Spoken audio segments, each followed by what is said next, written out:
Bienvenue dans une exploration sombre et troublante du phénomène Internet connu sous le nom de Blue World Challenge. Originaire de Russie vers 2013, ce jeu a captivé l'attention mondiale en 2016 suite à des reportages médiatiques le liant à des suicides d'adolescents. Cependant, l'existence même du défi et son lien direct avec ces tragédies restent un sujet de débat intense. Le Blue World Challenge est décrit comme un jeu où les participants, principalement des adolescents, reçoivent des tâches quotidiennes sur 50 jours, administrées par des tuteurs. Ces tâches, qui débutent innocemment, escaladent progressivement vers l'automutilation, pour culminer, dit-on, par un acte suicidaire. Un dessin de baleine bleue est souvent associé à ce défi. Les origines du défi sont floues. Il a été largement médiatisé en mai 2016 par Novaya Gazeta en Russie, qui a lié des suicides d'enfants à un groupe appelé F57 sur VKontakte. Cela a déclenché une panique morale, bien que l'article ait été critiqué pour son manque de preuves d'un lien de causalité directe. Le nom au Blue World Challenge serait inspiré des échouages de baleines, interprétés comme une forme de suicide.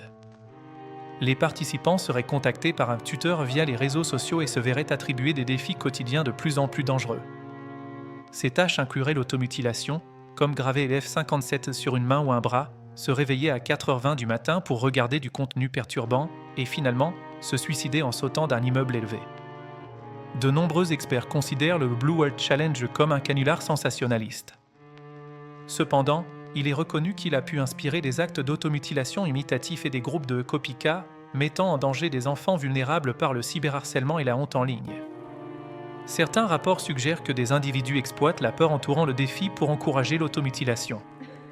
Le défi a provoqué une panique morale généralisée, la peur et des inquiétudes concernant les comportements d'imitation, l'influence des médias sociaux dans la glorification de l'automutilation et l'exploitation des personnes vulnérables. Il a mis en évidence l'importance de s'attaquer à la santé mentale des adolescents. Des allégations de suicide liées au jeu ont été signalées dans le monde entier, certains pays comme l'Égypte, le Kenya et le Pakistan l'ayant apparemment interdit. Cependant, la confirmation de ces liens s'est avérée difficile. Des cas ont été signalés en Russie, en Inde, au Brésil, en Égypte et en Algérie, bien que l'attribution directe soit souvent non confirmée. Des contre-mouvements comme Baleia Rosa ont émergé au Brésil pour promouvoir des tâches positives.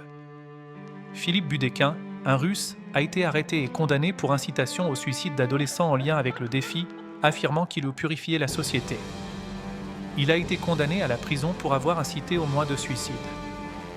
Des plateformes comme Facebook, Twitter et VKontakte ont joué un rôle dans la propagation du défi. Elles ont été invitées à supprimer les contenus liés et à surveiller les personnes vulnérables.